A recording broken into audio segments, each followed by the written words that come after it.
नमस्कार मंडळी, मी वैद्य ऋषिकेश फडतरे आपल्यासमोर आज एका विषयावर चर्चा करणार आहे. जर तुमच्याही शौचामधून रक्त येते का, तर येत असेल तर कशामुळे येतं आणि काय होतं. आता एक पावसाळा ऋतू चालू झाला, पाऊस यायला लागलाय, वातावरणामध्ये चेंज झाले, ऊन पडत नाहीये. तर काय होतं, बाहेर जे लहान मुलं खातात त्यांच्यामध्ये हे कॉमन दिसू शकतं. आता का दिसू शकतं, कारण बाहेर जे खातो ते प्रोसेस देश शिजवलेलं नसतं, उकळलेलं नसतं, तळलेलं नसतं. काय असतीच पाणीपुरीच पाणी. आता कसलं पाणी यूज करते ते आपल्याला माहीत नाही. तिथे बॅक्टेरिया ग्रो होऊ शकतात, जंत ग्रो होऊ शकतात आणि ते खाऊन पोटामध्ये गेल्यानंतर इन्फेक्शन होऊ शकतं. चेहऱ्यावरती पांढरे पांढरे लहान मुलांचे डाग दिसू शकतात. नंतर ते पोटामध्ये वाढू शकतं, पोट दुखू शकतं आणि शौचामधून बाहेर देखील येऊ शकतं. आता आपला विषयच आहे शौचात रक्त का येते. तर ह्या शौचामध्ये रक्त येणं ह्या कंडिशनला आपण हेमॅटोचेझिया असे म्हणतो.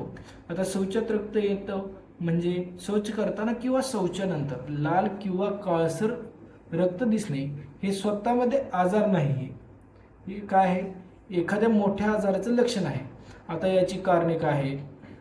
आता पहिलं कारण आहे गुदद्वार व मलक्रियाशी संबंधित. आता गुदद्वार आणि मलक्रियाशी संबंधित हिमोरॉइड्स म्हणजेच त्याला आपण मूळव्याध म्हणतो मराठी भाषेमध्ये.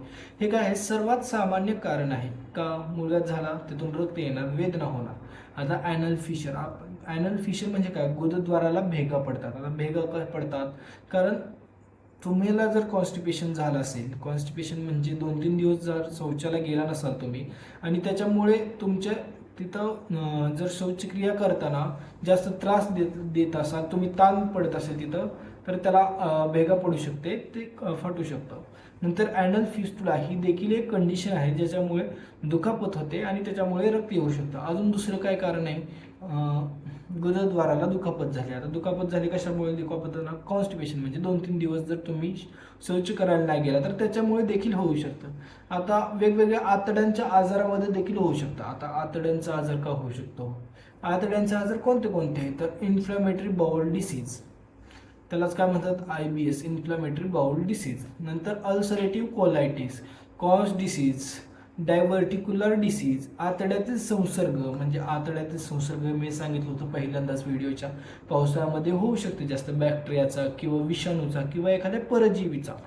त्याच्यामुळे देखील आपल्याला काय होतं, रक्त येऊ शकतं शौचामध्ये.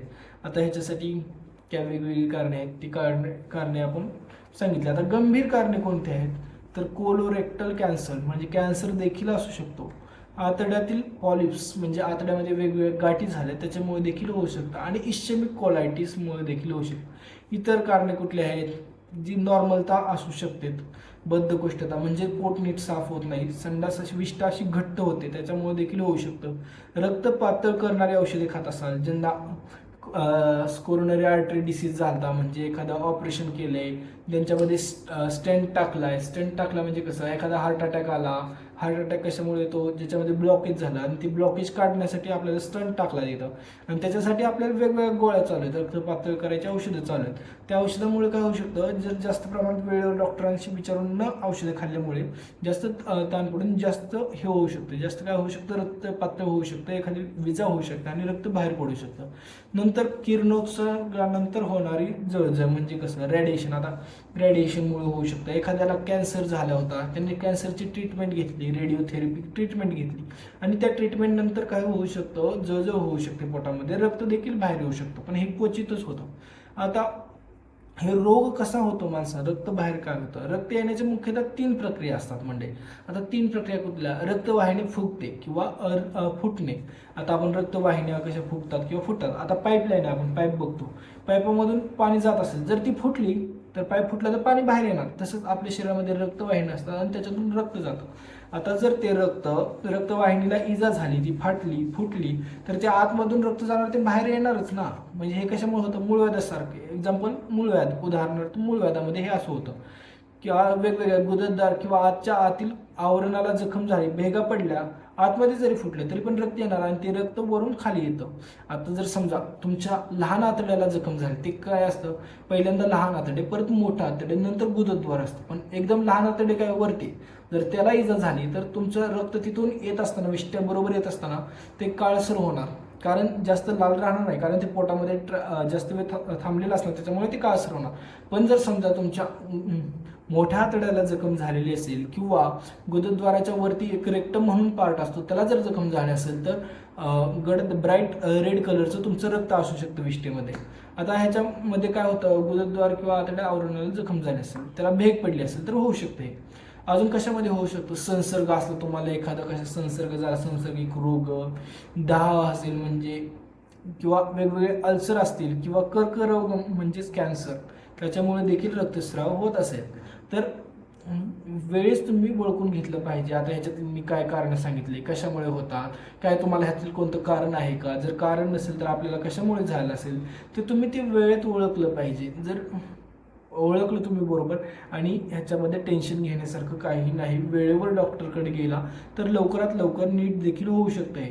भेच नाही मला म्हणजे तिथला कोलोरेक्टल कॅन्सर आहे का, कॅन्सर नाही. पहिली कोणतीही गोष्ट आपण ताप आला की डायरेक्ट ऑटोइम्युन डिसीज आहे असं म्हणत नाही. वेगवेगळ्या गोष्टी, साधा ताप असू शकतो लगेच निघून जात असतो, त्याला प्रत्येक गोष्टीला टेन्शन घ्यायची गरज नाही. डॉक्टरांकडे जावा, वेळेच उपचार करा, लवकरात लवकर हे नीट होतं. जर व्हिडिओ आवडत असेल तर व्हिडिओला लाईक करा, चॅनलवरती पहिल्यांदा आला असेल तर चॅनलला सबस्क्राईब करा. मंडळी, मी आपला ऋषिकेश फडतरे आपल्यासमोर असेच नवीन नवीन व्हिडिओ घेऊन येईल. आता हे जर तुम्हाला होणार असेल, शौचामध्ये रक्त येणार असेल तर ह्याचे काय पहिले आपल्याला पूर्व लक्षणे आहेत का, काय दिसू शकतं का पूर्व लक्षणे, तर काही रुग्णांमध्ये हे दिसू शकतात. सगळ्या रुग्णांमध्ये दिसतात का, अजिबात नाही, वेगवेगळे दिसू शकतात. आता कसं काय काय कारण दिसू शकतात. पहिले तुम्हाला बद्धकोष्ठता म्हणजे कॉन्स्टिपेशन म्हणजे शौचाला गेल्यानंतर देखील शौच होत नाही किंवा जास्त हार्ड झालेला असतो, स्टूल घट्ट झालेला असतो, ते करताना आपल्याला इजा होते, ते हे देखील त्याचं एक लक्षण आहे. कारण ती तसं जर सतत होत राहिलं तर इजा होऊ शकते गुदद्वाराला आणि नंतर ते बाहेर काढताना तिथं ताण झाल्यामुळे रक्त येऊ शकतं. शौच करताना जर ताण द्यावा लागत असेल तर त्याच्यामुळे देखील ताण दिला तिथं फाटू शकतं आणि त्याच्यामुळे देखील हे होऊ शकतं. त्याच्या गुदद्वाराजवळ जर खाज किंवा जळजळ होत असेल तर त्याच्यामुळे देखील होऊ शकतं. जर तुम्हाला पोटदुखी होत असेल, सतत पोटदुखी होत असेल, सतत जुलाब होत असेल, जास्त जुलाब जरी झाली तरी माणूस डिहायड्रेट होतो, त्याला हे होऊ शकतं. सतत जुलाब होत असेल तर तिथं सारखं त्या एरियाला गुदद्वाराला सारखं बंद चालू होऊन तिथं देखील ताण पडून रक्त येऊ शकतं. जर तुमचं वजन कमी असेल तर लक्षात घ्या, हे सुद्धा पूर्व लक्षण आहे ते होण्याचं. आता समजा तुमचं वजन कमी होत चाललंय सतत आणि भूक कमी लागते, अशक्तपणा होतोय, तुम्हाला अशक्तपणा जाणवतोय, तर हे देखील पूर्व लक्षण असू शकतं जर तुम्हाला वेगवेगळे आजार व्हायचं. जर हे पूर्व लक्षण तुम्हाला वेळेत दिसले आणि वेळेवर तुम्ही जर डॉक्टरांकडे गेला मंडळी तर ते वेळेवरच नीट होईल आणि पुढं काहीही होणार नाही. पहिले तुम्हाला सांगतो, जर कोणतीही गोष्टी वेळेत जर नीट केला, कोणताही आजार जर वेळेवर नीट केला तर पुढं त्याचा उपचार लय सोपा असतो. जर ते अंगावर काढल्यानंतर जास्त अवघड होतं. म्हणजे लगेच सहन होत असेल तर केलं पाहिजे. एखाद दिवस अंगावर काढणं म्हणजे आठवडा ताप येतोय ना अंगावर काढला, तसं अजिबात करू नका. स्वतः गोळी घेऊ नका, तेवढ्या पुरतं कमी होते, नंतर डॉक्टरांकडे जावा, असं हे एवढं अजिबात करू नका. आपल्याला एखादी गोळी माहिती असते, कॉम्बिफ्लॅम, डोलो, पॅरासिटामॉल, तेवढीच गोळी खातो, ताप काल तेवढ्या पुरताच कमी होतो. पण तसं अजिबात न करता आपण डॉक्टरांकडे व्हिजिट केलं पाहिजे. तुम्हाला जर वाटत असेल 2-3 दिवस मॅक्झिमम ते गोळी खाऊन बघू शकता तुम्ही. नंतर जर होत नसेल तर डॉक्टरांकडे गेलंच पाहिजे आणि तुम्ही गोळी कधी खाऊन बघितली पाहिजे. जर तुमची परिस्थिती नसेल तेवढं पैसे देण्याची तर तुम्ही हे करा, नसेल तर डॉक्टरांकडे गेलेलं अतिउत्तम आहे. आता काय मुख्य लक्षणं आहेत त्याची, आपण जर शौचामध्ये रक्त येण्याची, तर शौचात लाल किंवा काळसर रक्त येऊ शकतं. मी तुम्हाला सांगितलं लाल रक्त कधी येतं आणि काळसर रक्त कधी येतं. काळसर रक्त जर वरच्या भागाला दुखापत झाली असेल पोटामध्ये तर काळसर रक्त येतं, कारण ते पोटामध्ये जास्त वेळ राहतं आणि त्याच्यामुळे काळसर होऊन होतं एवढ्या वेळात. आणि जर खालच्या रेक्टमला किंवा तिथं जर जवळ दुखापत झाली असेल तर ते लाल रक्त येऊ शकतं. शौचावेळी वेदना होणे हे मेन लक्षण आहे. तिथं जर गुदद्वाराजवळ जर गाठ असेल तर हे देखील मेन लक्षण आहे. खाज असणे, म्युकस म्हणजे श्लेष्मा येणे, म्हणजे कसं व्हाईटिश पदार्थ येतो बघा, लेअर असतो व्हाईटिश, पांढरसर थर येतो विष्ठेबरोबर, ते देखील ह्याचं लक्षण आहे. पोट दुखत असेल सतत, जुलाब किंवा बद्धकोष्ठता होत असेल, म्हणजेच लूज मोशन किंवा कॉन्स्टिपेशन होत असेल तरी सुद्धा होत असतं. चक्कर येणे, जर जास्त रक्तस्राव झाला मंडळी तुमचा तर चक्कर येऊ शकते तुम्हाला. चक्कर आल्यामुळे अशक्तपणा येतो आणि असे बरेच लक्षणं आपण बघितलेले. वृद्धापणामध्ये काय होतं, बरेच माणसं बाथरूममध्ये चक्कर येऊन पडतात, त्यांचा हात पाय तुटतो, असं काही ना काही त्यांना होत असतं.